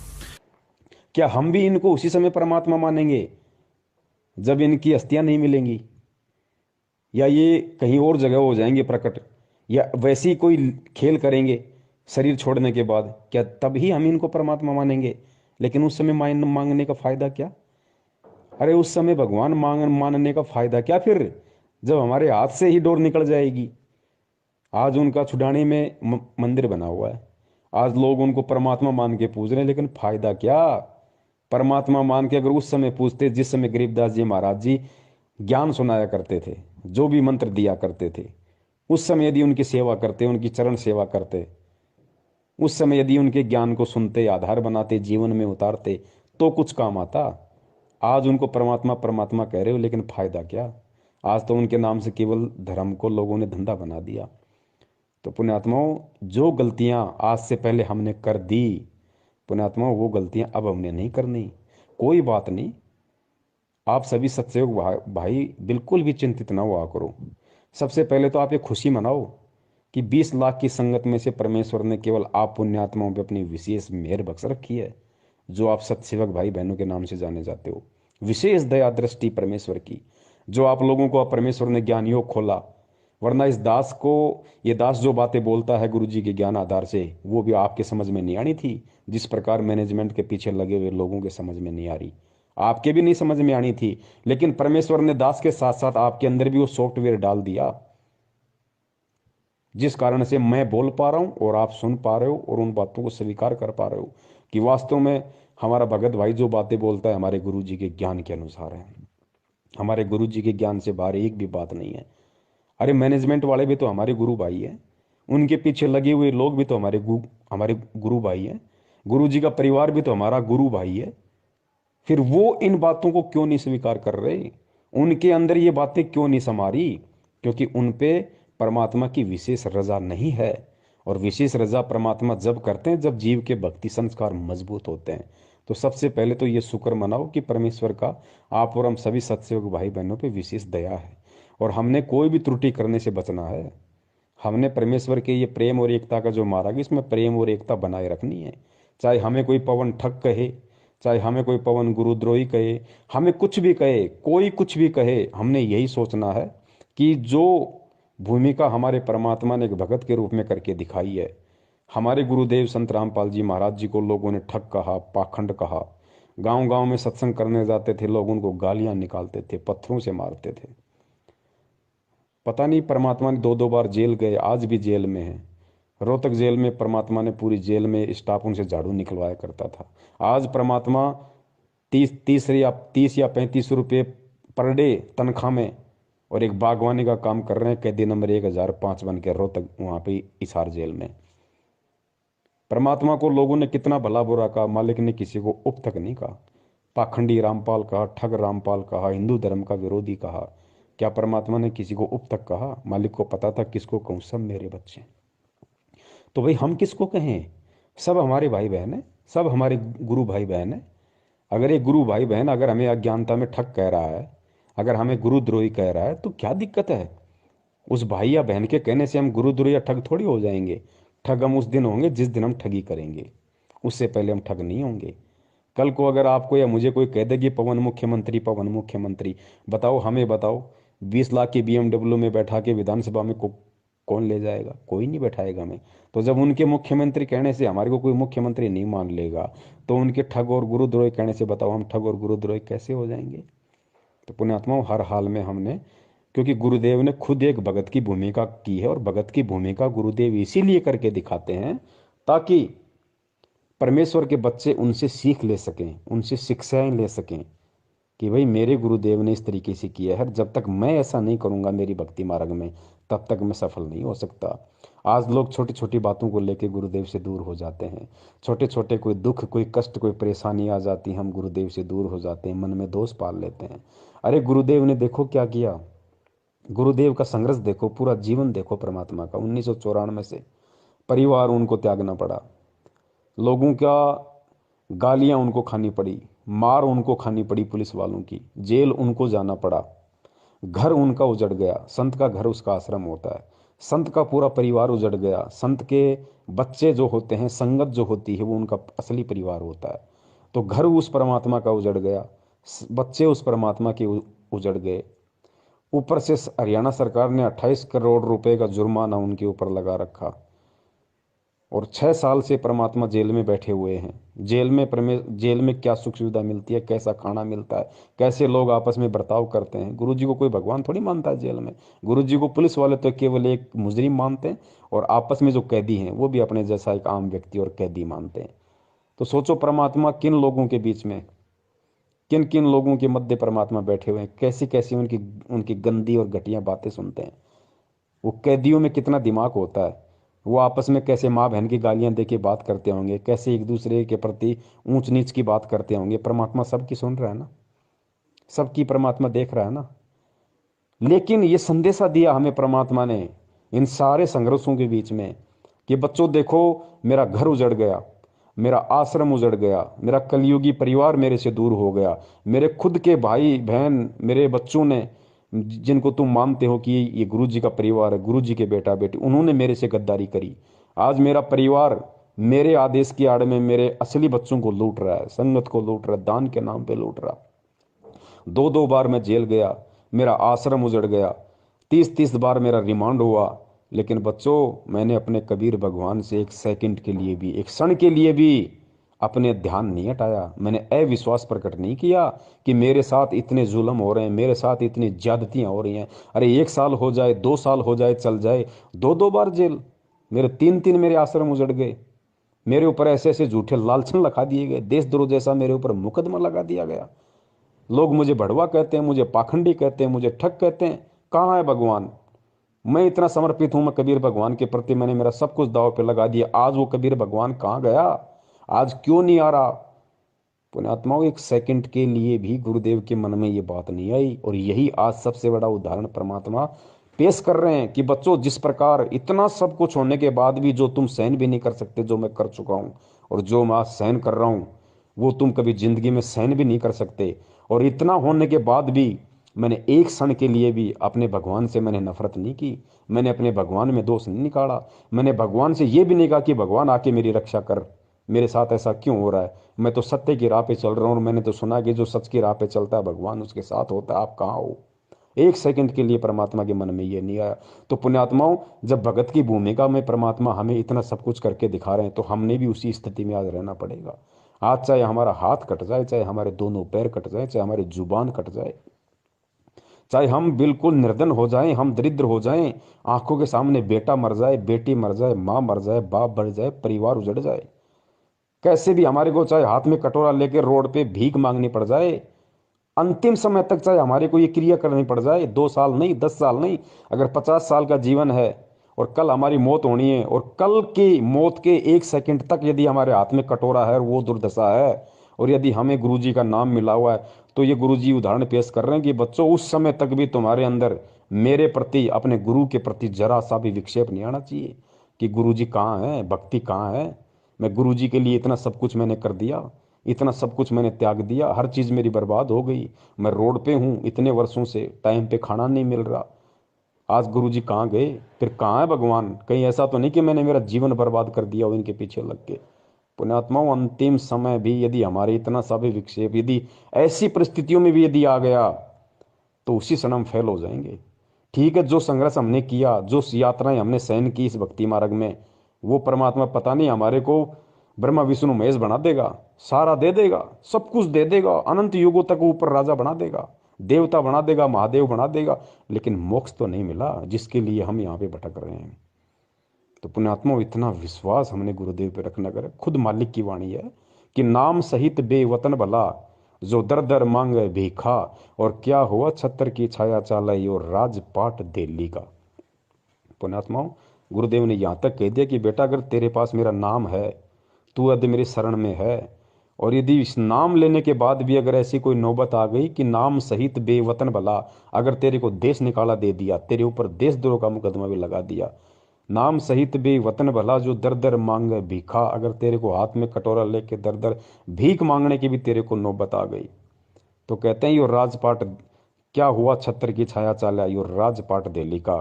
तो अपने आप को किसी राजा से भी जो 24 घंटे ऐसो आराम में रहता, उससे भी खुश नसीब मानना अगर नाम तेरे पास में है, चाहे भीख मांगनी पड़ जाए।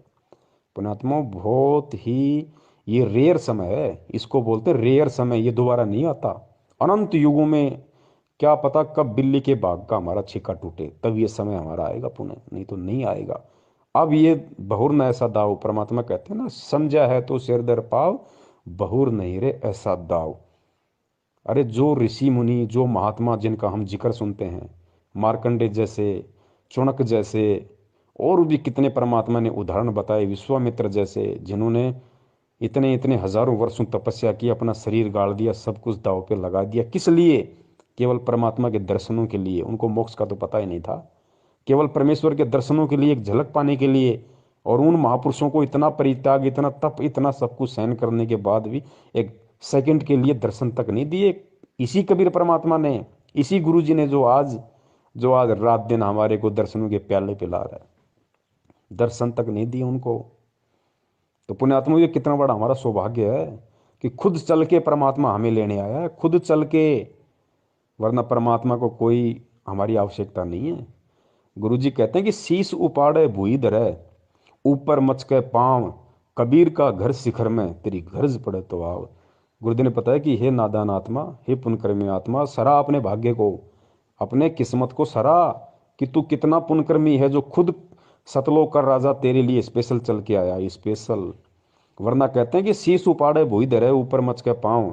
अगर तू उस परमात्मा को खुश करने के लिए, उस परमात्मा की एक झलक पाने के लिए, अगर तू अपने हाथ में तलवार लेके अपनी खुद की गर्दन काटे, फिर उस गर्दन को अपने पैर के नीचे रखे, कहते हैं शीश उपाड़े भूई धरे, भूई यानी भूमि, शीश उपाड़े फिर भूमि पर धरे, और ऊपर रखे पाव अपने ही शीश पे, फिर तू तेरा पैर रख। कहते हैं कबीर का घर शिखर में, सतलोक में, तेरी गरज पड़े तो आओ। इतना करने के बाद भी वो परमात्मा तेरे ऊपर प्रसन्न नहीं हो सकता। और आज सोच कितना सीधे तरीके से तुझे भगवान मिल गया, तेरी उंगली का नाखून भी नहीं उतरा और तुझे कबीर परमात्मा आके मिल गए, तेरी आंख खोलने से पहले तेरे सामने 38 साल का बन के खड़ा हुआ। तो पुण्यात्मा भी हमारा भाग्य, हमारा सौभाग्य, हमारा अहोभाग्य। 7.5 अरब विश्व की जनसंख्या, जिसमें से 20 लाख उनके शिष्य, और 20 लाख में से 5-10 हजार सत्सेवक। पुण्यात्मा सौभाग्य, और 5-10 हजार में से आज लोग जानते कितने को हैं, 200, 250, 400 को। ये परम सौभाग्य हमारा, ये मौका है पुण्यात्मा, इसको गंवाना नहीं है। अरे कहने को तो दुनिया खुद उस परमात्मा को भी देशद्रोही कह रही है, तो क्या हम भक्ति छोड़ दें, उनमें दोष निकाल दें? अरे उनको तो डबल डबल उम्र कैद होगी, वो तो जेल से बाहर नहीं आने वाले भाई। तो क्या हम अपना विश्वास तोड़ दें? तो कहने दो लोगों को, हमें गुरुद्रोही कहते हैं तो कहने दो, हमें ठग कहते हैं तो कहने दो। एक दिन खुद उनकी जुबान सूख जाएगी, खुद चुपचाप हो जाएंगे। ये विधान है परमात्मा का। लेकिन पुण्यात्माओं, अडिग अटल, गुरुदेव कहते हैं कि संत, सिंह और सूरमा ये सदा आगे को बढ़ते हैं, पीछे मुड़ के नहीं देखते ये। तो पुण्यात्माओं, हम संत भी हैं और हम संत के बच्चे भी हैं, हम सिंह भी हैं और हम सिंह के बच्चे भी हैं, हम सूरमा भी हैं और हम सूरमा के बच्चे भी हैं। ये डबल डबल रोल परमात्मा ने ऐसे दया कर रखी है आप और हमारे ऊपर। मालिक की खुद की वाणी है कि लख भर सूरा जूझ ही, लख भर सावंत दे, और लख भर यति जहान में, तब सतगुरु शरणा ले। आप और हम कौन सी आत्माएं हैं? गुरु जी कहते हैं याद कर लिया करो कभी, अगर मन अगर ज्यादा दबाव डाल दे, और अगर कभी मन में ऐसा कोई दोष उत्पन्न हो जाए ना, तो इन वाणियों को याद कर लिया करो कि मैं कौन हूँ। हनुमान जी जैसे, गोरखनाथ जी जैसे तो हमारे पैर के नाखून के बराबर नहीं है, जिनके लोग घर में मूर्तियां बना के पूज रहे हैं। जब हम तत्व ज्ञान की गहराई में जाएंगे, परमात्मा कहते हैं लख भर सूरा जूझ ही, लख भर सावंत दे, लख भर सूरा, सूरा यानी सूरवीर। गुरुजी ने बताया कि लाखों जन्म तुमने सूरवीर के प्राप्त किए, लाखों जन्म सूरवीर के प्राप्त किए तुमने। और लख भर सूरा जूझ ही, लख भर सावंत दे, सूरवीर से भी ज्यादा पुण्यकर्मी होता है सावंत दे वाला व्यक्ति, जिसके हाथ घुटनों से नीचे तक जाते हैं, एक या दोनों, उसको सावंत दे व्यक्ति कहा जाता है। तो कहते हैं लखबर सूरा जूझ ही लखबर सावंत दे। हम जितने भी बड़े बड़े जो सूरवीर हैं, भीम जैसे और जितने बड़े बड़े योद्धा सूरवीर हुए हैं जिनका हम जिक्र करते हैं, जो इतिहास में नाम लिखे होते हैं, कहते हैं बेटा तूने ऐसे ऐसे तो लाखों जन्म सूरवीर के प्राप्त कर लिए पहले, और लाखों जन्म तूने सावंत दे, आज तो कोई है नहीं पूरे विश्व में सावंत दे वाला, ऐसा पुण्यकर्मी आज विश्व में कोई है ही नहीं मानव शरीर में, क्योंकि गुरु जी हैं तो गुरु जी तो परमात्मा है, वो मानव की कैटेगरी में नहीं आते। उनके अलावा कोई सावंत दे व्यक्ति आज पूरी यहाँ पे पृथ्वी पे नहीं है। तो सोचो हमने ऐसे लाखों जन्म प्राप्त कर लिए। तो लखबर सूरा जूझ ही लखबर सावंत दे, और लखबर यति जहान में। यति, हनुमान जी यति थे, उन्होंने शादी नहीं की, कभी स्त्री भोग नहीं किया, उनको कहते हैं यति। एक होता है जति, जति वो होता है जो अपनी औरत के अलावा किसी की तरफ कुदृष्टि डालता भी नहीं है, वो होता है जति। जैसे लक्ष्मण जी थे वो जति थे। और एक होता है यति, यति मानी जिसने कभी शादी नहीं की, पूरा ब्रह्मचार्य का जीवन जिया, मानसिक रूप से भी कभी अपने मन में दोष पैदा नहीं किया, उसको कहते हैं यति। तो जति से बड़ा होता है यति। तो कहते हैं लखबर सूरा जूझ ही लखबर सावंत दे, लखबर यति जहान में। हमने हनुमान जी जैसे लाखों जन्म प्राप्त कर लिए पुण्यात्माओं। लखबर सूरा जूझ ही लखबर सावंत दे, लखबर यति जहान में, तब सतगुरु शरणा ले। उस आत्मा को, उस भगत को जो ऐसे ऐसे लाखों जन्म सूरवीर के प्राप्त कर चुका हो, लाखों जन्म सावंत दे वाले के, और लाखों जन्म हनुमान जी जैसे प्राप्त कर चुका हो, उस आत्मा को गुरु जी आज अपनी शरण में लेंगे। आज उस परमात्मा ने उस आत्मा को अपनी शरण में ले रखा है। अब ये ना समझना कि जितनों को शरण में लेखा है सभी ने लाखों जन्म पाए, नहीं। शरण क्या होती है, शरण के विषय में भी फिर गुरु जी ने बताया कि ताते सतगुरु शरणा लीजे, कपट भाव जो दूर करीजे। कि सतगुरु ये नहीं है कि वो जो सातु मंत्र दे दिए, सतनाम दे दिया, अपने गले में लॉकेट लटका लिया, हाथ में रक्षा सूत्र बांध लिया, 3 टाइम की आरती कर रहे हो और आपको गुरु जी ने शरण में ले लिया, नहीं। असल में गुरु की शरण क्या होती है, असल में इस वाणी पे कौन भगत खरा उतरेगा।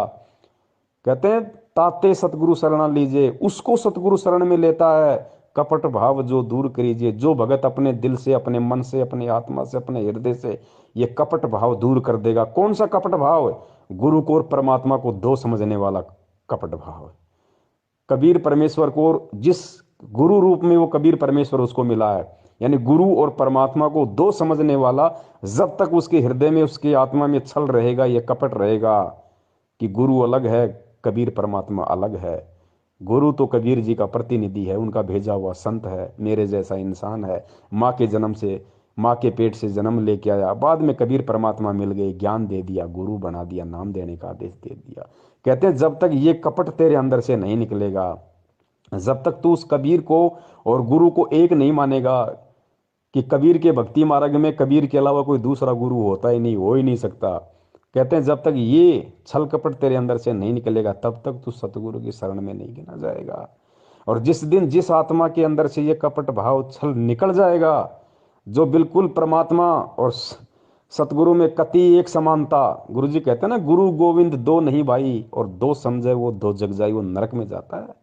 नाम लेने के बाद भी ये वाणी है ना, जो भगत बन जाता है, जो इस कबीर मार्ग में सच्चे सतगुरु का, और उसके बाद भी यदि वो गुरु को और परमात्मा को दो मान के चलता है कि गुरु गोविंद दो नहीं भाई, और जो दो समझेगा कौन, जो गुरु बनाएगा नहीं, उसको पता ही नहीं है क्या सिस्टम। तो गुरु की शरण में आने के बाद भी जब तक इंसान गुरु को और भगवान को दो मान के चलेगा कि गुरु गोविंद दो नहीं भाई, और जो दो समझेगा वो दो जग यानी नरक में जाए, ये परमात्मा की वाणी है। तो कहते ताते सतगुरु शरणा लीजिए, कपट भाव जिन दूर करीजिए, उसको गुरु जी अपनी शरण में लेगा। असल में जो गुरु और परमात्मा के भेद को, इस बीच की खाई को बिल्कुल काट देगा, समाप्त कर देगा, उसको दो दिखाई नहीं देगा, उसको अपने गुरु जी के अलावा कोई कबीर परमात्मा दिखाई ही नहीं देगा। फिर उस आत्मा का परमात्मा ज्ञान योग खोलते हैं, फिर उसके साथ 24 घंटे रहते हैं, कोई बाढ़ बाका नहीं कर सकता फिर उस आत्मा का। वह बोल नहीं सकी, इतना कहकर बहुत बुरी तरह फूट कर रोई। तो सिपाहियों ने बताया कि महाराज वहां ऐसे ऐसे बनी। वीर सिंह भी कान खड़े हो गए को तेरे की, क्यों जब तक वीर सिंह भी ने सोचा था ये साधारण व्यक्ति होगा, गुरु है तो से। अब हम गुरु को जब तक यही समझते हैं कि गुरु है तो से, तो कोई लाभ नहीं है। कहते हैं गुरु मानस कर जानते वह नर कहीं अंध, फिर महादुखी संसार में आ गए यम के फंद। इतना महाराज ने गुरु को महत्व दिया है। अभी आपको चैप्टर प्रकरण सुनाएंगे, इंसान होगा तो उस बात पर प्रख जाएगा। गरीबदास महाराज भी आए जब इंसान रूप में थे, रोटी भी खाया करते थे, पानी भी पिया करते, बच्चे भी ब्याहे, काम भी करा, नाम भी दिया करते थे। कोई गलती करता था हंस उसको धमकाया भी करते थे। महाराज कहते हैं चेतावनी में चूक नहीं भी क्या देऊंगा गाली। इतना बड़ा ग्रंथ लिखकर गरीबदास आखिर में कहते हैं बंदी छोड़ के चेतावनी में तो कसर ना छोड़ियो, गाड़ दूं तेरे को जब तेरे इतनी समझ में नहीं आली। तो इन बातों को सुनकर जो विमुख हो जाते हैं गुरु की फटकार को सहन सम्मुख सहन करना चाहिए। जैसे हीरा घण पर धर का हीरे की पिछाड़ है कि घण का ऊपर रख के रण पर रख के ऊपर से घण मारा जाता है। जो फूट जाता है करच भी हो जाती है वो कच्चा हीरा होता है, और जो सम्मुख चोट सह करने का रस है तो वो पक्का हुआ पूर्ण कीमत का हीरा हो जाता है। शब्द गुरु की शब्द को, गुरु की चोट को, शब्द की चोट गुरु मारा करे, चाहे वो किसी प्रकार से, चाहे आपने गुस्से में भी कहता नजर आवे, पर उसकी जो निशाना होगा आपका आत्म कल्याण उद्धार ही होगा। उसमें खरा उतर गया वो पार से, और जो उसमें विमुख होकर के चलागा वो कुत्ते की जुनीम जागा, चाहे वो कितना सियाना बना रहे। मैं भी आ लिया और आप भी आ लिए इसमें। तो इस प्रकार उस वीर संग भी चरणों में पड़ गया, बंदी छोड़, मैं पापी जीव था, अभी तक मैं आपको केवल गुरु मान्या मालिक। कहने लगे बंदी छोड़, तने गुरु भी ना मान्या था बिराब तई, गुरु मान ले तो ये आपके मन में बात भी नहीं आ सके थी। गुरु और परमात्मा में कोई अंतर नहीं होता, जब तक दो समझ कर चाला से कबीर साहब कहते हैं वो कुत्ते की जुनीम जागा। फिर उसके मोक्ष में कोई संशय नहीं है पुण्यात्माओं। ये है राज इस भक्ति का, ये है पुण्यात्माओं असली वो तत्व ज्ञान जिसके विषय में गुरुजी कहते हैं कि इसका तुम्हें सार निकालना पड़ेगा, तुम्हें इसका निष्कर्ष निकालना पड़ेगा बच्चों, तुम्हें खुद निकालना पड़ेगा।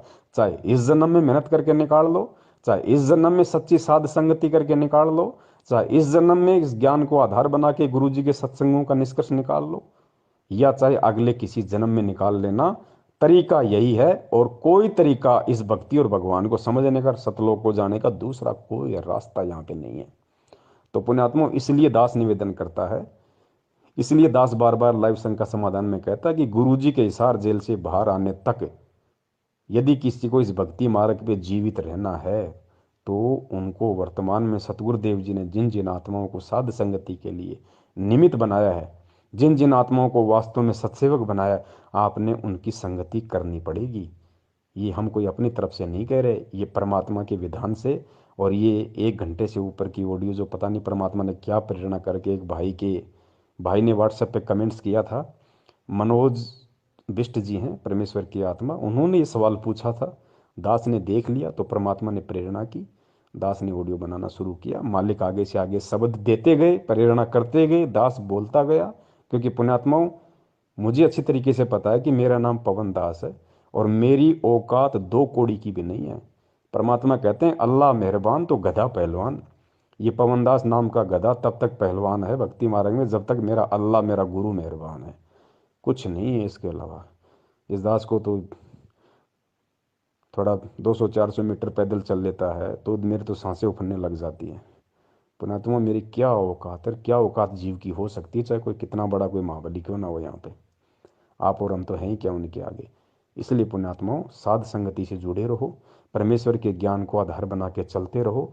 इस भक्ति मार्ग में गुरु जी के परिवार का, गुरु जी के रिश्तेदारों का, यानी जो वंशवाद है, जो परिवारवाद है, उसका जड़ से समाप्ति होनी है।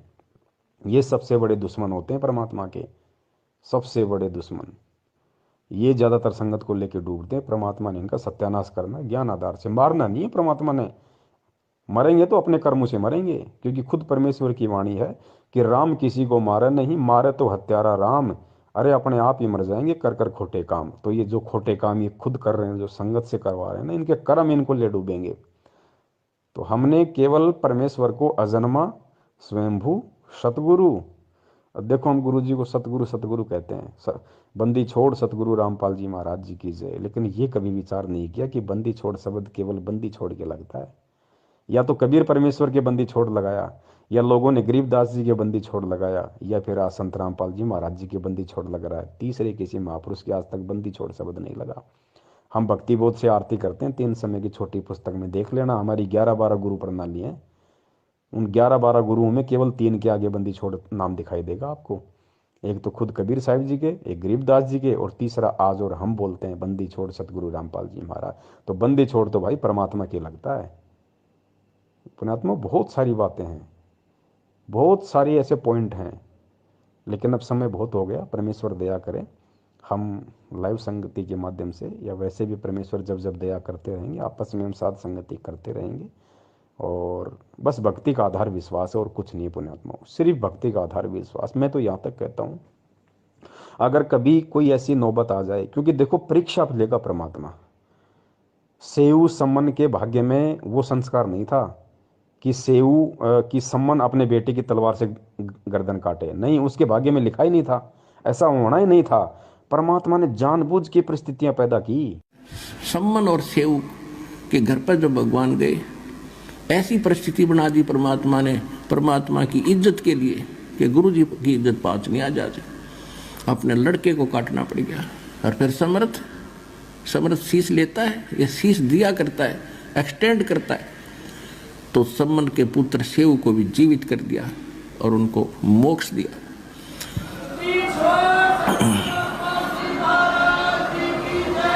तो इसको कहते हैं नुक्ते ऊपर रिझ जाएगा रे करोड़ कर्म जल जाएं तुम्हारे।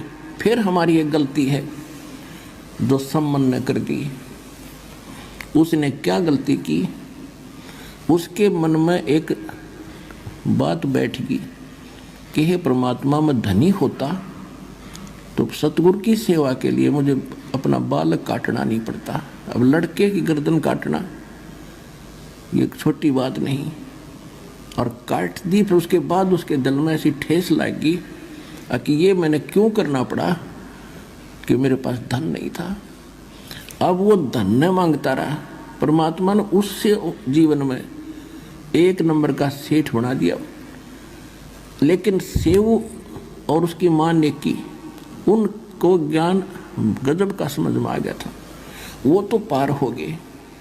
ये सम्मन रह गया, माया माया करता, मृत्यु होगी।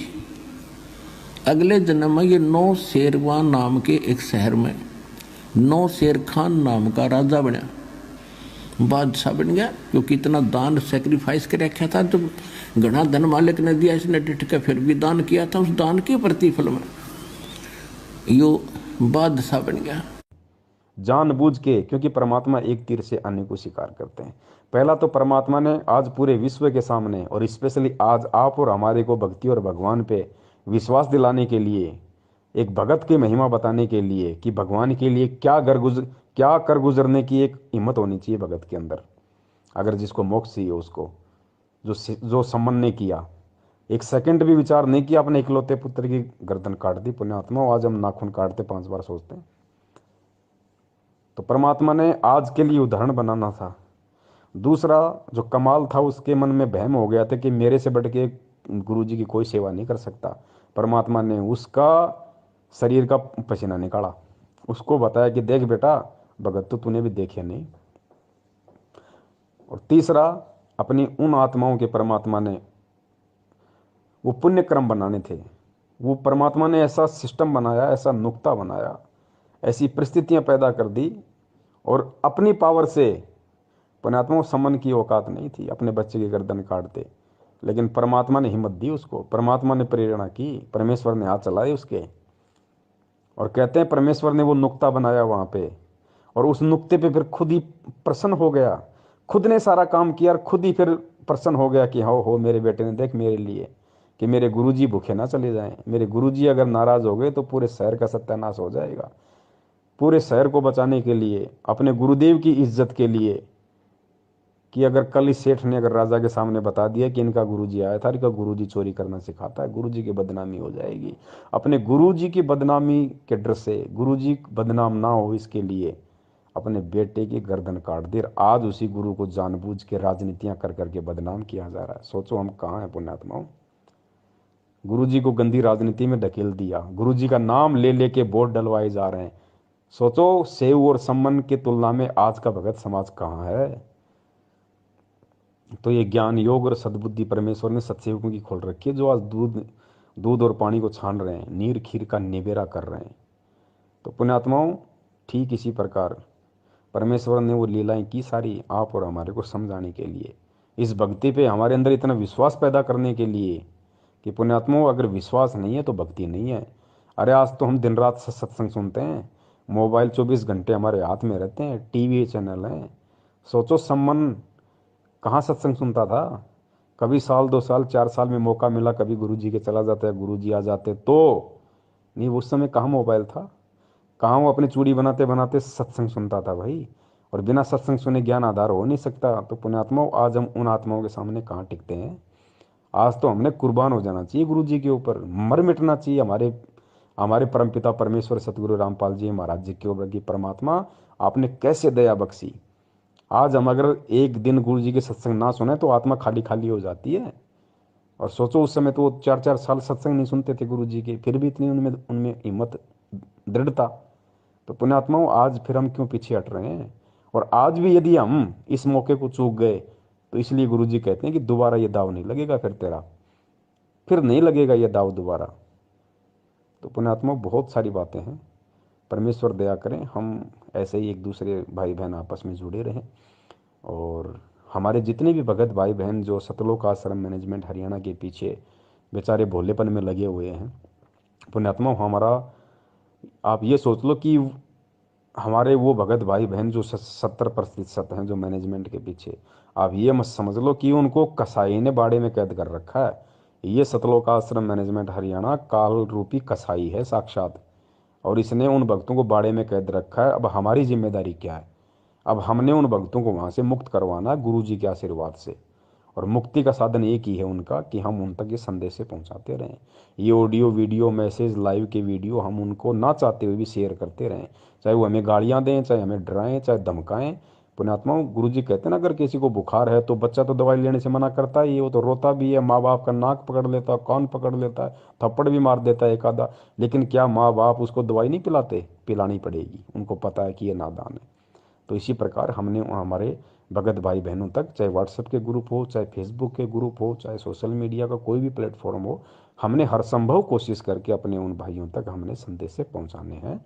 चाहे वो हमें अच्छा कहें, चाहे हमें वो बुरा कहें, हमें परमेश्वर के प्रति अपना एक शिष्य धर्म निभाते हुए हमने ये कर्म करना है। बाकी खेल सारा परमात्मा का। तो सच्चाई पुण्यात्माओं, बंदी छोड़ सतगुरु रामपाल जी महाराज की जय। तो यहाँ महाराज गरीबदास जी कहते हैं कि भाई इतनी बात समझ के भी जय तेरा पल्ला नहीं पड़ती, फिर तब है तेरी मर्जी। गरीब सतगुरु मिले तो क्या करे, अंदर बाद विवादे, सिर जम डंडा खात हैं, चाहे करोड़ मिलो भावे साध। के सतगुरु गुरु मिल भी जावे और या बात फिर भी पल्ला नहीं पड़े तो के करे बेचारा गुरु। वो कह ही सका है भाई, रो सका है, बता सका आपको, बाकी इस पर अमल करना तो आपके भाग की बात सर।